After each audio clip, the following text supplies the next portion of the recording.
Viewers, আমরা এখন এই মুহূর্তে জাফলংয়ে আছি, আপনাদেরকে দেখাবো।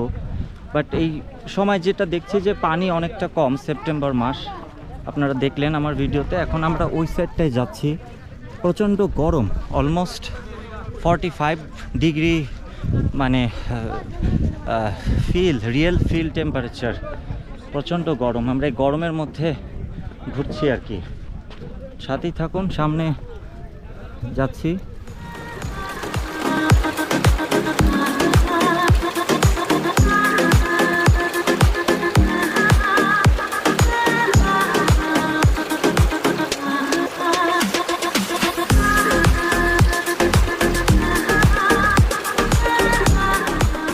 হ্যালো ভিউয়ার্স, আসসালামু আলাইকুম।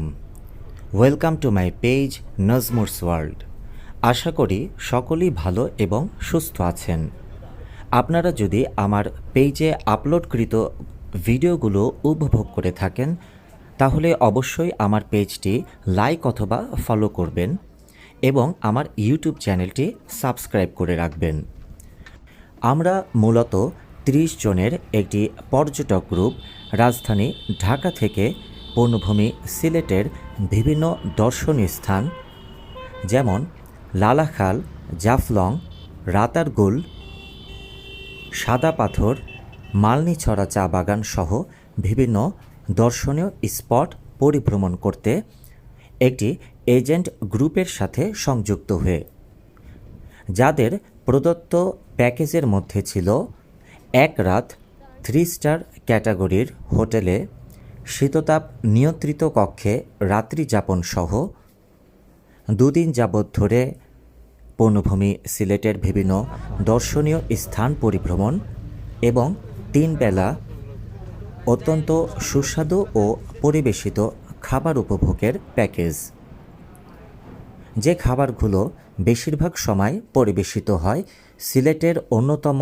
স্বনামধন্য রেস্তোরাঁ পানশি 2 থেকে। এই প্যাকেজের মূল্য ছিল জনপ্রতি 3800 টাকা, যে প্যাকেজে আপনাকে অন্যদের সাথে রুম শেয়ার করে থাকতে হবে, এবং কাপল প্যাকেজ ছিল 8000 টাকা, যেখানে আপনারা পাবেন সম্পূর্ণ একটি পৃথক রুম। আপনি যদি একা একটি রুম নিয়ে থাকতে চান সেক্ষেত্রে অ্যাডমিনকে আগে থেকেই বলে রাখতে হবে, তারা আপনার জন্য এক্সট্রা চার্জ করে একটি সেপারেট রুম প্রোভাইড করবে। ডাব কত করে?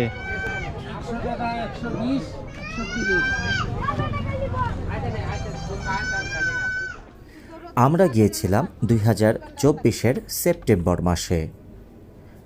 এইবারের সিলেট ভ্রমণ আমার জন্য ব্যক্তিগতভাবে পঞ্চমবারের মতন।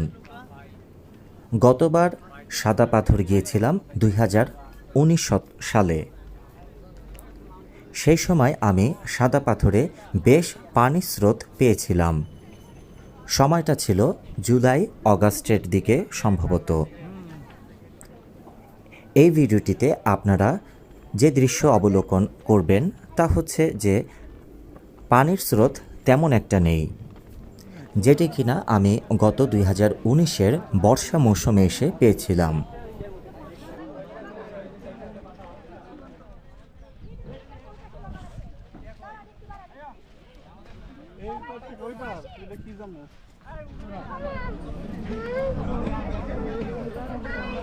আপনারা 4 জন, এই যে এটা তো ওঠেন, এই যে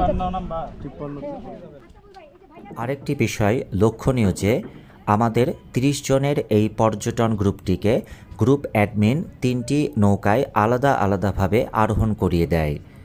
একজন গ্রুপ মেম্বারের উপর দায়িত্ব দেওয়া হয় মাঝির নম্বর সংগ্রহ করে রাখা, কারণ আপনি যে নৌকায় আরোহণ করে স্পটগুলো পরিভ্রমণ করবেন আবার সেই নৌকাগুলোতেই আরোহণ করে পরবর্তী স্পটগুলো পরিভ্রমণ করতে হবে। ভিউয়ার্স, আমরা এখন এই মুহূর্তে জাফলংয়ে আছি, আপনাদেরকে দেখাবো। বাট এই সময় যেটা দেখছি যে পানি অনেকটা কম, সেপ্টেম্বর মাস আপনারা দেখলেন আমার ভিডিওতে। এখন আমরা ওই সাইডটায় যাচ্ছি, প্রচণ্ড গরম, অলমোস্ট 45 ডিগ্রি, মানে রিয়েল ফিল টেম্পারেচার। প্রচণ্ড গরম, আমরা এই গরমের মধ্যে ঘুরছি আর কি। সাথেই থাকুন, সামনে যাচ্ছি। ভিউয়ার্স, এই টাইমে জাফলং আসলে একদম শুকনো মৌসুম। আমরা যে হাঁটছি, যে আপনারা দেখতে পাচ্ছেন, এত গরম, গরমে পা রাখা যাচ্ছে না, বালির মধ্যে পা আটকে যাচ্ছে এবং প্রচণ্ড গরম বালি। আমরা সামনে যাচ্ছি আরও। কোনো কারণে যদি আপনি নৌকা মিস করে যান অথবা নৌকার মাঝিকে চিনতে না পারেন, সেক্ষেত্রেও আপনার পরবর্তী স্পটগুলোতে যাবার সুযোগ থাকছে একটি ডিফারেন্ট বোটে। সেক্ষেত্রে আপনাকে জনপ্রতি রেট 50 টাকা মূল্যে পরবর্তী গন্তব্যে পৌঁছতে হবে। এক্ষেত্রে তারা টিকিটের রিসিপ্ট কপি আপনাকে প্রদান করবে। এই মৌসুমে জাফলং আসা বোকামি আসলে, কারণ অনেকটা শুকিয়ে গেছে এবং প্রচণ্ড গরম আসলে, এবং এই গরম বালির মধ্যে হাঁটা খুব দুষ্কর হয়ে যাচ্ছে। প্রত্যেকটা পর্যটক এখানে খুব কষ্ট করে হাঁটছেন। এখানে 0 পয়েন্টে হচ্ছে আমরা ওয়াটারফল দেখতে পাবো। এর পরের ভিউ এটা পরে নিয়ে যাবে বোট। সুতরাং আপনি যদি নৌকা মিস করে যান, সেক্ষেত্রে আপনার নিজের পকেট থেকে পরিশোধ করে পরবর্তী স্পটে গমন করতে হবে। তবে আমাদের এই জার্নিতে অনেক পর্যটককেই দেখলাম যারা নৌকা মিস করে গেছে। তারা হয়তো অন্য কোনো নৌকার সাথে সংযুক্ত হয়ে বা আলাদাভাবে নিজেরা 50 টাকা পে করে পরবর্তী স্পটগুলো পরিভ্রমণ করেছে।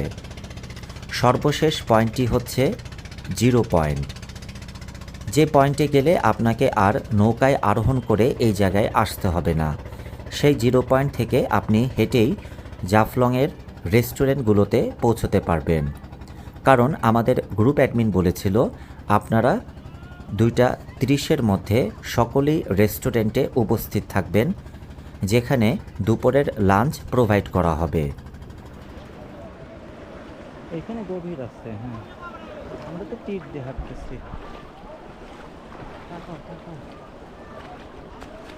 অবশেষে প্রচণ্ড খরতাপ উপেক্ষা করে নৌকা ভ্রমণ পর্ব শেষ করে 2-3টি স্পট কভার করে আমরা পৌঁছে গেলাম আমাদের কাঙ্ক্ষিত গন্তব্য, এই পর্যটন স্পট জাফলংয়ের শেষ পয়েন্ট 0 পয়েন্টে। আমরা এই মুহূর্তে আছি জাফলং 0 পয়েন্টে। প্রচণ্ড গরম, বাট গরমের মধ্যে গোসল করে বেশ ভালো লাগলো।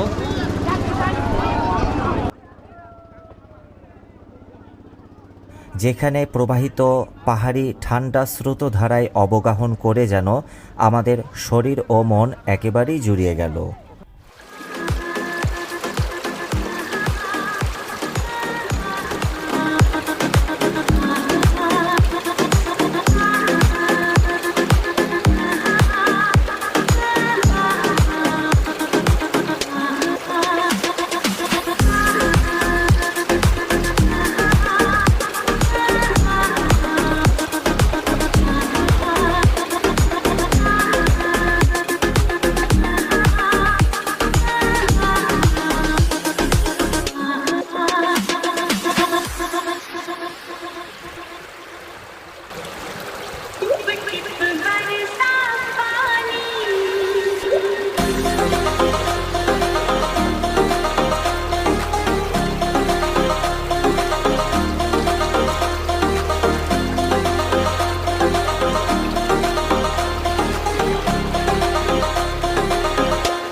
এই ঠান্ডা জলে অবগাহন শেষে কাপড় পরিবর্তনের জন্য আপনারা পাশেই পেয়ে যাবেন নারী ও পুরুষের জন্য পৃথকভাবে গঠিত নিরাপদ চেঞ্জিং রুম। তৃষ্ণা নিবারণের জন্য গ্লাস প্রতি 10 টাকা মূল্যে পেয়ে যাবেন লেবুর শরবত।